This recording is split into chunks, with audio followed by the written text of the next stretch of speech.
Hey everyone, welcome back to episode 11 of Bedtime Stories with Miss Byrne. Last episode we finished Junie B. First Grader Dumb Bunny. I hope that you enjoyed that story. I love the Junie B. Jones series. They're very funny and fun to read. I do have another Junie B. Jones and a couple other chapter books, but I'm going to hold off to start one of those and just read some picture books for the next couple of nights. And we're going to start off today with Earl the Squirrel. This is written by Don Freeman, who is actually the same author who wrote the story Corduroy, which is a very popular one that you might be familiar with. So let's see how Earl the Squirrel is. Early one autumn morning, a mother gray squirrel sat talking with her young son Earl.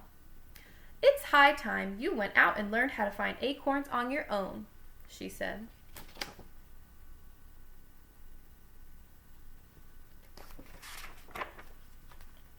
But Earl didn't know the first thing about finding acorns, so away he sailed to visit his friend Jill.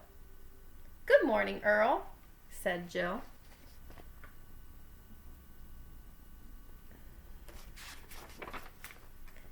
"Here is an acorn I saved for you." Earl was pleased to have found such a big acorn so quickly. His mother would be happy. He twitched and twirled his tail, which was his way of saying, "Thank you very much."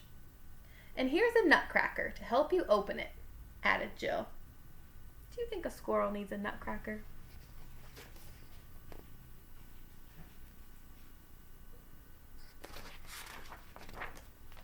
Earl scampered home, eager to show his mother what he had found. But when she saw him, she said, "Earl, come in here this instant. I want to speak to you." Uh-oh.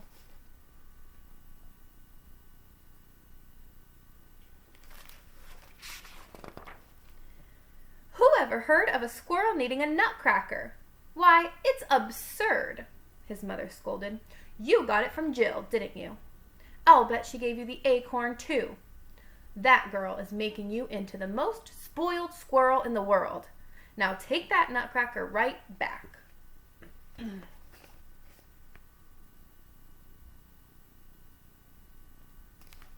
Uh-oh. "You're back so quickly. And you didn't want the nutcracker? Well, never mind. I have an extra special present for you." And she tied a beautiful red scarf neatly around Earl's furry neck. "I really made it for my doll," she said, "but he wanted you to have it." How proud Earl was of his scarlet scarf.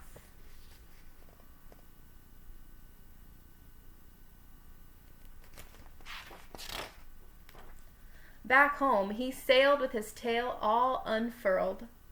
But when his mother saw the scarf, she said, "Earl, come in here this instant. I want to speak to you."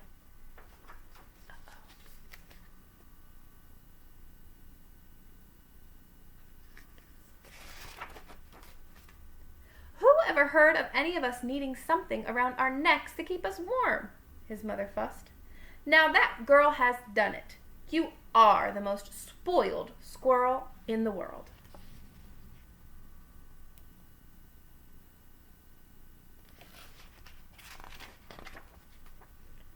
Earl knew his mother was right. That night, after supper, he tied his scarf into the shape of a sack. While his mother slept, out he crept. Earl wanted to show her that he could find an acorn on his own.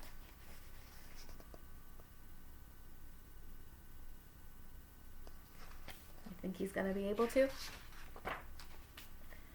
All night long, Earl searched in the bright moonlight, under rocks, up in trees, and inside empty moleholes, without finding one single solitary acorn anywhere.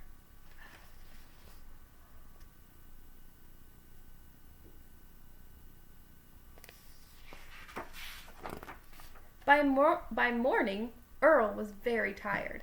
In fact, he was all worn out. His ears were getting cold. He tied the scarf around his head. "That's better," he said to himself.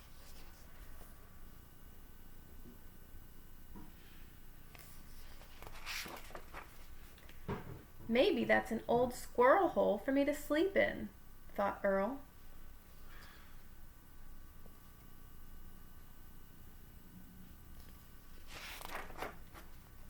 But look who was inside. "Oh, excuse me," said Earl. "I didn't know you lived in here." "Who did you think lived in here?" hooted the great horned owl loudly. "And who ever saw a squirrel wearing a scarf?" "My friend Jill gave it to me," Earl said proudly. "By the way, could you tell me where I might find an acorn?" "An acorn?" hooted the great horned owl. "Why, certainly. There's a giant oak tree right over there full of acorns. But I wouldn't go anywhere near it if I were a squirrel wearing a scarlet scarf." I wonder why not.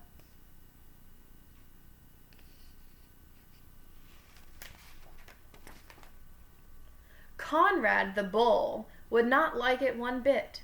You know what bulls do when they see red? They get awfully mad. But Earl didn't hear a word the owl had said about the bull, because he was already halfway over to the tree. And look who was snoozing there so peacefully. Conrad.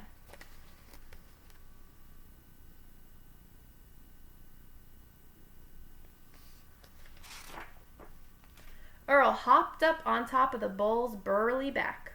He didn't see Conrad's long, sharp horns. All he saw were acorns galore. "Who's that tickling my shoulder?" the bull smoldered.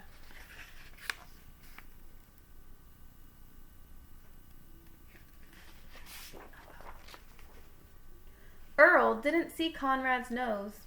All he saw was a great way to reach the acorns. And all Conrad saw was Earl's scarf. Just then,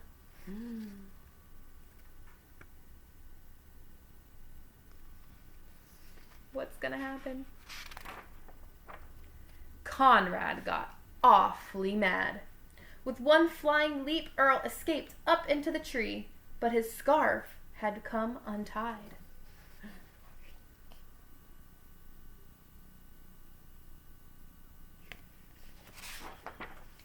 It slipped off his neck and it dropped. Quick as a flash, Earl reached down and snatched his scarf. "Don't you tear my beautiful present!" he shouted.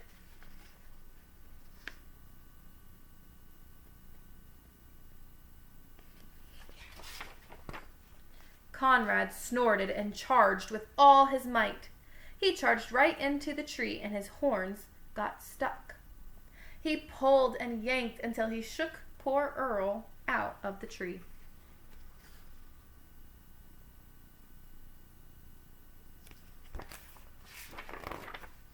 Along with hundreds of acorns. Bonk! One fell right on top of his head.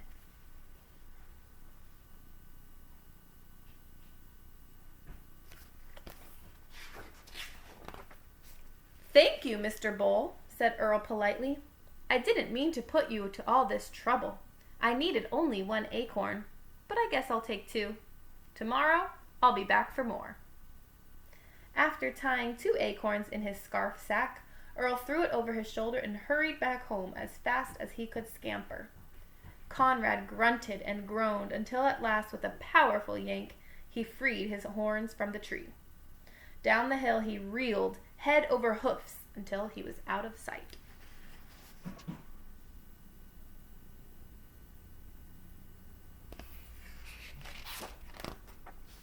When Earl arrived home, he presented one of his acorns to his mother. She saw it and said, "Earl, come in here this instant. I want to speak to you." Once inside, his mother took a bite of her ripe acorn. My, this is the most delicious acorn I've ever tasted. How did you find it?" "Oh, my lucky scarf helped me," said Earl happily. After his mother finished her acorn, he went to pay Jill a visit.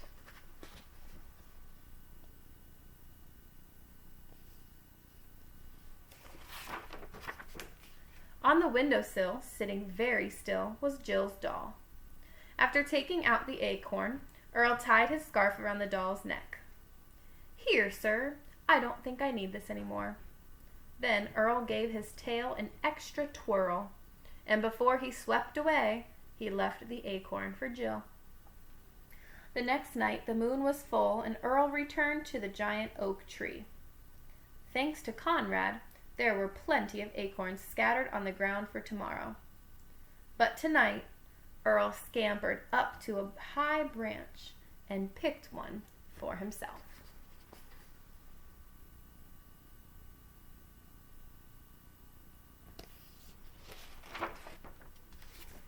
The end. So I hope that you enjoyed Earl the Squirrel. I will see you back here tomorrow night with another story. Have a great night. Bye.